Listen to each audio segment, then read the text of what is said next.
Mecole Hardman is back. We're going to talk about what it means for the Chiefs offense, what it means for Mecole Hardman, and what it means just in general. This is KC Sports Network, proudly presented by Emprise Bank. What's going on? I'm BJ Kissel. That's Tucker Franklin. We're joined by Maddie Lane. Guys, Mecole Hardman, he's back. I know we've talked about this because it's been the links have been made. The people have been connecting dots with this ever since he didn't really get onto the field for the New York Jets, but over the last week or so, it's really picked up. I know we've all shared our thoughts at different points on this. Maddie, I want to start with you. Just when you heard the news of it being official, when Adam Schefter tweeted out earlier today, what was your reaction? So, there's a couple things. I guess my first reaction was, this is surprising to me because I thought the releasing of practice footage trying to get another job when he got released, I thought that would maybe be a bigger issue because it's just not something teams usually like released out there into the world. Like, that legitimately was my first thought. But then, as far as the player, it makes sense to me, right? I think it makes sense. You're dealing with a wide receiver room that has struggled to get on the same page with the quarterback and the offense, bringing back a familiar face, and then a guy that I think provides a little bit of a skill set that maybe some other people on the roster don't have yet or haven't really shown, in just the terms of the true speed to really take the top off, or even being like a trusted red zone type weapon. So I think there's definitely ways it works and makes a ton of sense. It's just, it was a little surprising to me still, coming after letting him walk for essentially nothing in the offseason, the way the split kind of went, and then to get to this point so early in the very next season. I think that's what was surprising to me, is the timing of when the trade came down, everything like that. And we had talked about a little bit. I know the Only Weird Games, they talked about potential trade candidates like that too. And I don't know if Mecole Hardman was really brought up as that serious of a trade candidate. Maybe it should have been brought up a little bit more seriously when it comes to just talking about him, because of the history he has with the Chiefs and everything like that. The chemistry with Patrick Mahomes is obviously something that they've needed in this offense, something that it looks like that the Chiefs have really needed and they've been missing with the wide receivers that they have now. So he comes after only having one catch for 6 yards with the Jets. The Jets weren't even using him all that much. And it's a late round pick swap in 2025. I believe the Chiefs give up a 6th round pick and get a 7th round in 2025 back for Mecole Hardman. So an interesting trade there, BJ. Yeah, we talked about this on 21 Questions earlier in the week. And Maddie, I'm curious, because you study this and you pay a lot more attention than my casual eyes do. Well, I'm watching the football games, but the one thing that surprised me, and I don't want to make it too much of a knock, maybe I'm just being a little bit picky, but some of the ways in which Mecole Hardman had been used during his time with the Chiefs seems to be a lot of the ways and a lot of the package plays that we've seen from Kadarius Toney. And I don't want to be overly critical of what we've seen from Toney, but it seems like some of the reads, some of the cutting up field, some of those decisions, it was better with Mecole Hardman, even though Kadarius Toney, I think, is a more explosive athlete in what we've seen, and just his short area quickness. So I wonder if it's much to do with the problems or the growth and development of the young receivers, as much as it is getting more out of the package plays that we're used to seeing with Mecole Hardman compared to Kadarius Toney, where it's a little bit similar, but we may be seeing a player that's just had more success running a lot of those kinds of plays. Am I fair in saying that? Yeah, I think so. The Kadarius Toney's career with the Chiefs is kind of split literally down the middle into two different halves. Early in his career, he was a vertical threat. I think he averaged like over 10 yards per target his first 2 years with the Chiefs. And then his final 2 years, he essentially became the Kadarius Toney role that we know now, which is a lot of the jet sweeps, a lot of the screens and gadget stuff. And yeah, I'm with you. As good as Kadarius Toney looks in the open field, as dangerous and explosive as he clearly is and looks, it looks more aesthetically pleasing to watch Kadarius Toney running into round. But Mecole Hardman's been more effective. When he runs them, it's been more effective. And whether that's the vision, whether that's trying not to do too much, it's just his ability to put his foot in the ground and get upfield. I don't know what it is exactly. It looks better when Toney runs it. It's just, I agree. Hardman has been a little bit more effective in those roles, and especially in the red zone. We saw Kadarius Toney catch the touchdown on Corn Dog. We've seen him be kind of impactful in that role. But what's kind of happening? Why is he not having the same impact in the red zone that Mecole Hardman had just last year for the Chiefs? Maybe it's something as simple as that. It's trying to fix some of the red zone offensive issues. Yeah, that's a great point. And the other one I bring up, and it's kind of along those same lines, is, where's the Chiefs passing offense struggled, and you really get into the numbers. The passing beyond 20 yards has struggled this year compared to years past, which is surprising considering it doesn't feel like that's what the group of receivers was lacking, and that MVS was kind of that field stretcher. Justin Watson has kind of shown to be that guy who will take a shot down the field with him, where it's some of those intermediate routes, where to sit in zones. We know Travis Kelce can do that. Rashee Rice, we've talked about it a few different times on our shows, as far as just figuring out where to sit and where the leverages are and just being comfortable with where to go. Wasn't exactly what we saw from Mecole Hardman during his time. It's not a knock on Mecole. It's just what the Chiefs offense had been missing. Is Mecole solving that, or is he just another option now with Justin Watson hurt? Another guy who knows the offense, who may be able to be more effective, like you said, in the red zone, Tucker, or with some of the deeper passes like we saw earlier in his career, because that hasn't clicked yet for the Chiefs offense. Yeah, and I think that that's going to be a big thing. And a lot of people in the comment section, as I'm monitoring that here, the comment sections, people are wondering a couple of questions that I think are really interesting when we start to dive into this a little bit more. Is not necessarily how he works out on the field, but who's going to be cut? Like who? Because they have to have a guy who's going to come off the field, come off the 53-man roster, and that's from leave sensor tube to go rumble. Shout out for the comment there. But I think that's kind of something that I've been thinking of ever since I saw that come up there. Obviously, the Chiefs do need to find that chemistry there. And that's something, Maddie, you and I had a conversation about even this morning about the chemistry with wide receivers. Yeah. It's been a huge discussion point. I guess, how much do you think that helps when it comes with just Mecole Hardman? I know that sometimes he wasn't necessarily the number one wide receiver when it came to the chemistry with Patrick Mahomes. We've seen him out there on times last year trying to point to direct him and where the right place to go has been. But what are your thoughts on him and the chemistry that he brings? I mean, somebody in the Chiefs offensive coaching room, quarterback room, whoever it may be, said, hey, he would be useful to come back. And that has to play a little bit into the trust element, whether it's a trust in terms of being in the right spot and, finding the openings in zone or running the right routes, or if it's trust in terms of, hey, we trust this guy to do something that we don't trust somebody else in the roster to do already, whether that is a jet sweep or just essentially to run downfield and not need 20 yards of runway to do so. Like we mentioned MVS and Justin Watson. I think there's overlap in their skill set, but here's the thing. Mecole Hardman's like legitimately in the high 4.2s kind of speed. He has a different speed than some other guys. Maybe they just wanted somebody that can really force safeties to protect the deep ball. Mahomes hasn't been great at throwing it, but there's also not really a speed element on this team to threaten in those spots. So maybe it's the trust in somebody to actually get downfield. I'm intrigued to see how they use him. I think there's two different ways. Like I said, he was used with the Chiefs in the years past, but one thing is true. He's fast. He's faster than anybody else in this roster right now.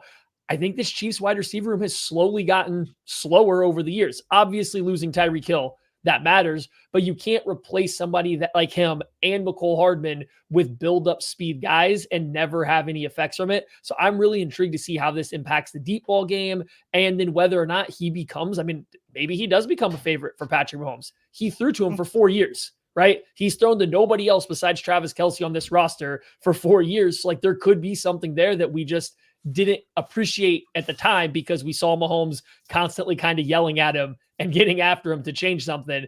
Maybe that's just, maybe he's still going to be the next most familiar guy now, though. Yeah, it's also a question, not a question, but it's interesting to me, the dynamics of like the motivation for Hardman coming back, and that, he wanted to get that big deal. He wanted to get paid in the offseason, didn't happen, goes to New York, doesn't make an impact for whatever reason. Sometimes it just doesn't work out for whatever reason. Him coming back to Kansas City, he's going to have a chip on his shoulder. He's going to have something that he feels like he needs to prove, not just to the Chiefs and everybody back here that was talking about him during the offseason as far as how much money that he may have been commanding, the fact that he went there for not a lot of money, and now he finds himself coming back in a situation where obviously the Chiefs have Justin Watson. I saw a couple of those comments on IR that may have something to do with that decision, or him being placed on IR could be the spot for Mecole to come in. We saw the tweet earlier about Frank Clark coming back and seeing what that looks like, whether it's the active roster or the practice squad if he passes, and how the snaps kind of divvy up there. But speaking of Mecole Hardman specifically, Maddie, how quickly do you think that he'd be able to get acclimated to this offense, this particular team? No, he's familiar with a lot of the guys, but do you expect him to be on the field Sunday?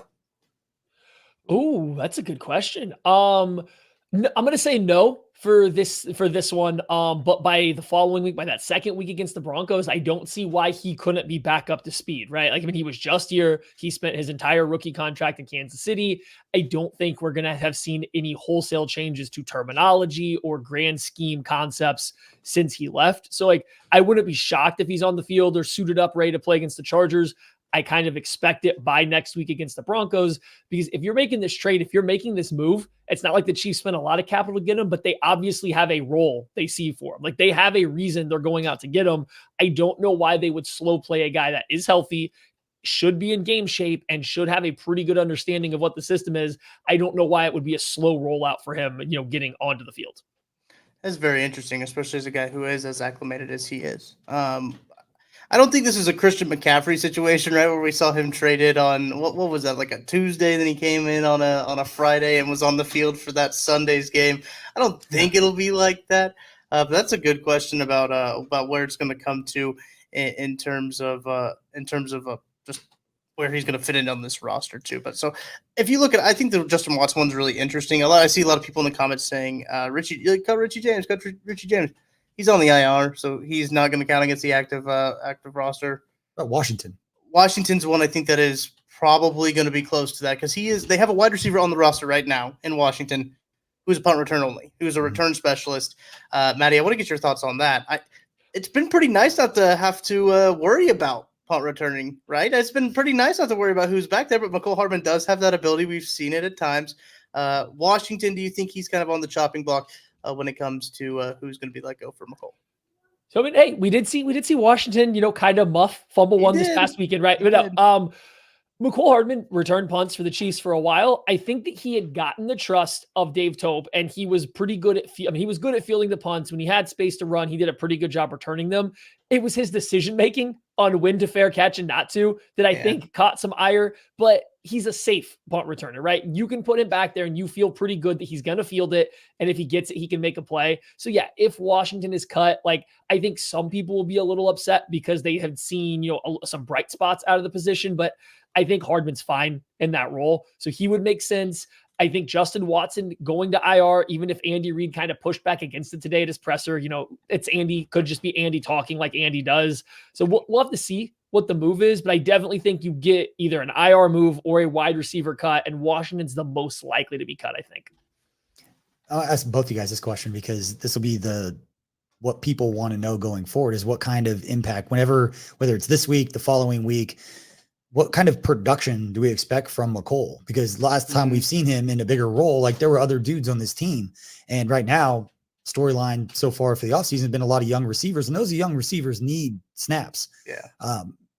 What kind of a production do you expect to see from Mecole? Because rewinding real quick, I don't think any Chiefs fan can look at this and see this as a negative. As long as it doesn't stunt the growth of any of the young receivers, I don't think there's a negative the way that you can look at this. Guy who knows the offense, has had success at different points in this offense and in ways in which this offense functions with a lot of those package plays, the end arounds, the jet sweeps, a lot of the screen game. Like, Mecole has been very, very good at executing a lot of those plays. So, Maddie, I'll start with you. Just what kind of production do you think Chiefs fans come to expect once Mecole gets into the mix and gets on the field? What are we looking at here with this particular group of wide receivers the Chiefs have right now? I honestly think they're going to try to get back into why they drafted him in the first place, which was to kind of stretch the field vertically. And it's hard to say with this team if that is going to be a ton of statistical production. But what I think you're going to get is a guy that actually is going to push defenders back on their heels. You're going to get teams getting back to playing, middle field open stuff, keeping two safeties deep, rather than always playing, one high or playing the poach kind of coverage where one safety is lurking down in the middle of the field ready to catch a crosser. You can't just play stuff like that against Mecole Hardman. He will run right by guys. You can even go watch the Chiefs last year when Mecole Hardman was on the field. If he releases off the line, teams are respecting that speed because you've seen him run by you. You feel his speed run by you. I do think you get that kind of from him once he gets caught up. I think you get teams respecting his speed. I think the Chiefs will use him in that role. They didn't in the past because they had Tyreek Hill. Last year, the entire offense was centered around Travis Kelce and Juju Smith-Schuster kind of trading off, getting open in the middle of the field. It didn't leave much space for that. with teams keying on that this year, I do think Mecole can find some spot over the top. So I don't know about like the raw numbers overall, but I actually think he might have a pretty big impact just being able to threaten stuff over the top. I wouldn't be surprised if it's his kind of best year with the Chiefs in terms of his yards per reception that he's had since, his second year in the league. I was interested in kind of what sort of snap count that he would be. I don't want to say relegated to, but what role he would be in when it comes to in terms of the bulk of the snap counts. Obviously, we know as Chiefs fans, Marquez Valdez-Scantling leading the Chiefs in wide receiver snaps in terms of just pass snaps, according to Pro Football Focus. Behind him, Sky Moore, Justin Watson, and then you have Rashee Rice, Kadarius Toney. In terms of snap count, you would expect him to get a pretty decent amount of snap count reps, I believe. And when it comes to the passing game, when you start to look at just the guys right there, probably up to that Sky Moore type level in terms of percentages, maybe in a game, not necessarily the bulk whole. But I think I really like, Maddie, what you said about getting back to what the Chiefs originally drafted him for. Because I think that is such an exciting of a proposition of the type of player he is, having defenses to recognize that speed. And while, the speed of Rashee Rice is definitely there, it's no Mecole Hardman speed. And I think having to recognize that speed for defenses is going to be big for Patrick Mahomes, and to maybe get a little bit more confidence going forward and kind of build some confidence of these younger receivers moving forward as well, having a guy like Mecole Hardman out there. Yeah, and like snap count wise, that's where it gets tricky. He's another guy, kind of like a lot of the wide receivers on the roster right now, that are really good at like one or two things, but you can't just throw them out there and say, hey, you're going to play 85% of the snaps because you do a little bit of everything well. So like that's where it does get tricky. Do the Chiefs see him as a guy that should eat into Kadarius Toney's reps as kind of a gadget guy, or should he eat into Sky Moore's reps as the Z wide receiver running a complete route tree? Or should he be taking reps from MVS, Rice? Like, well, whose reps, whose snaps is he stealing a little bit? That's where it gets a little tricky. I will say for the Chiefs, he played like roughly 50-50 in terms of the slot or out wide. So like, I know some people are a little worried that this might eat into Rashee Rice's reps because he's, the one wide receiver that's shown a lot of promise. I don't think the two have a ton of crossover in their game. Like outside of aligning in the slot, I think they play entirely differently. So you can fit those two on the field. I think it's rather, Sky Moore might see some reps go here. And I think that would probably be good for the Chiefs. Getting Sky Moore to run some of these overs or these dig routes rather than Sky Moore, who's been it's a touch slower. He's been a little inconsistent with his route depth. It's an entirely different animal having Mecole Hardman on those. So that might open up a lot of stuff. I think you'll see him slowly build up. He might start in that 20-ish%, but by the end of the year, I wouldn't be surprised to see him competing with the MVS's, Sky Moore's, just kind of be the number 2 type wide receiver in overall snap count per each week. All right, to wrap this one up, let's give our final thoughts and just kind of grade this move as to how excited you feel the Chiefs fans should be adding Mecole Hardman to the mix. Tucker, we'll start with you. Oh boy, putting me on the spot here. When this one came across, I wasn't necessarily surprised by this move. I'll say that. When I saw the notification come up on my phone, I just saw Mecole Hardman and I said, oh, he's getting traded to the Chiefs, because it was one of those that you just kind of had a feeling of there. Yeah. So I don't know if it really came as a surprise to me. I do think that this might add a little bit more trust in the wide receiver room, a little bit more experience in the wide receiver room that we really needed. I'm excited to see how they will use him going forward. I think that's what I'm most excited to see. Maddie saying that about possibly moving him into that role that they kind of had the idea for is an exciting proposition to me. I don't know if this necessarily is Super Bowl or bust type move when it comes to that in that regard, but I think that the Chiefs being able to recognize that they needed help in the wide receiver room and going out and getting addressing that issue, getting some help in that regard is a good sign. So I think that it's a welcomed move in my eyes.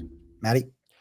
I like the move. If we're like giving it a grade, like we'll give it a solid B, because the stakes are pretty low. I think there's some confusion about what it does to the comp pick formula. And while I, don't love the idea of having to lose a 5th round comp pick too, it's a 5th round comp pick, right? So that is what it is. I don't want to say high expectations that it changes everything about the Chiefs, but I am very interested to see. And, I'm trying to suppress the hope that his speed kind of helps change this offense. I do think that's an element. I've been talking about it for a couple weeks. I think the Chiefs just kind of are slow on the outside. They don't scare teams vertically. And I think that's a problem when the 2 guys you want to get the football to, 3, if you count Kadarius Toney, all kind of operate over the middle of the field and short to intermediate.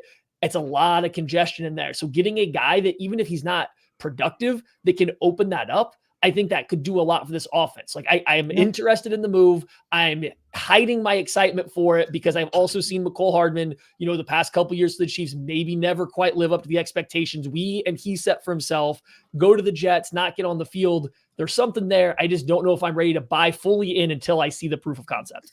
Yeah, for me, I'm gonna give it a solid B+. The only thing that's holding me back from giving it any kind of an A is the unknown of, at the end of this, what did it do for the young receivers and their growth? If it ends up taking snaps away from Rashee Rice, or doesn't work out the way that we expect it to, just from a snap count, kind of spreading out the love on who's on the field, it's the only thing I can see as a negative, because you're adding a player midseason who knows the roster. I see some comments about Hollywood Brown and some of these other guys. They don't know the offense.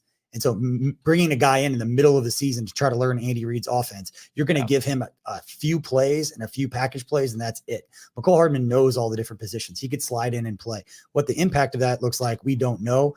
But the reason I'm really excited about it is you're going to have a motivated Mecole Hardman. He is going to come back. He's going to be excited. He went to New York. There was all the hoopla of what the Jets were going to be this year. And then Aaron Rodgers gets hurt. Not that the defense isn't good. They're coming off a huge win over the Eagles, but I don't see how you look at this at the end and say that wasn't a great move.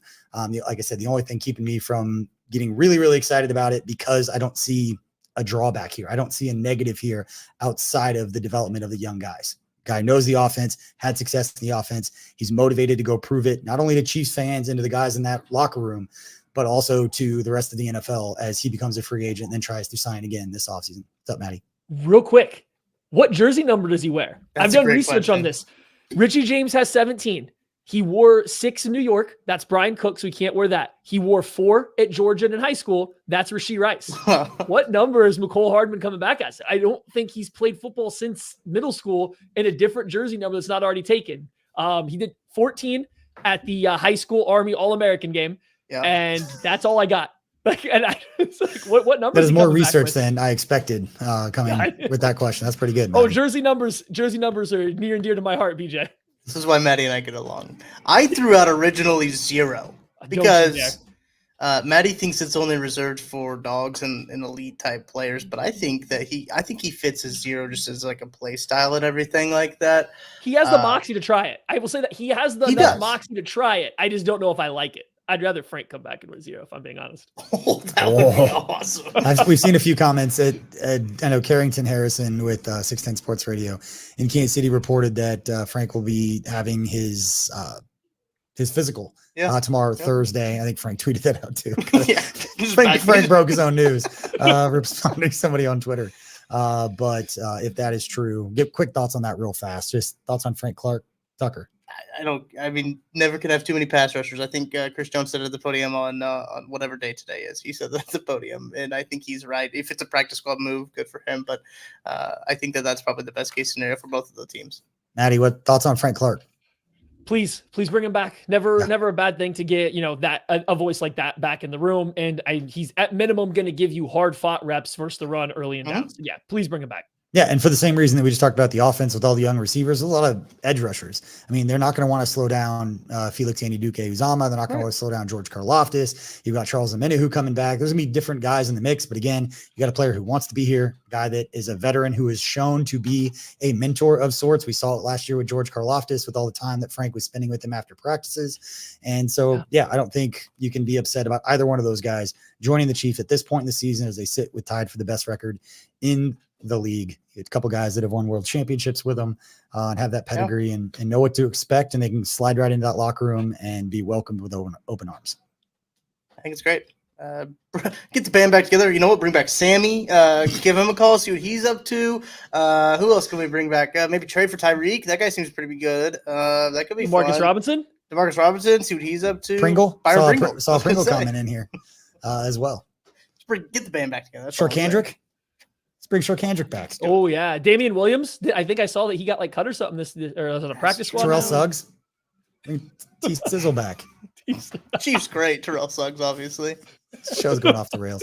We appreciate everybody for hanging out for this quick breaking news update of Mecole Hardman back in Kansas City after the trade with the New York Jets. We appreciate all of you for hanging out with us. Outside the Trenches will be live tonight at 9 p.m. on the KCSN YouTube channel and our Facebook page. Make sure to hit that like and subscribe. Let us know in the comments section how you grade this move and what you expect to see from Mecole Hardman, not just maybe on Sunday, but going forward with the Chiefs. We appreciate all your support.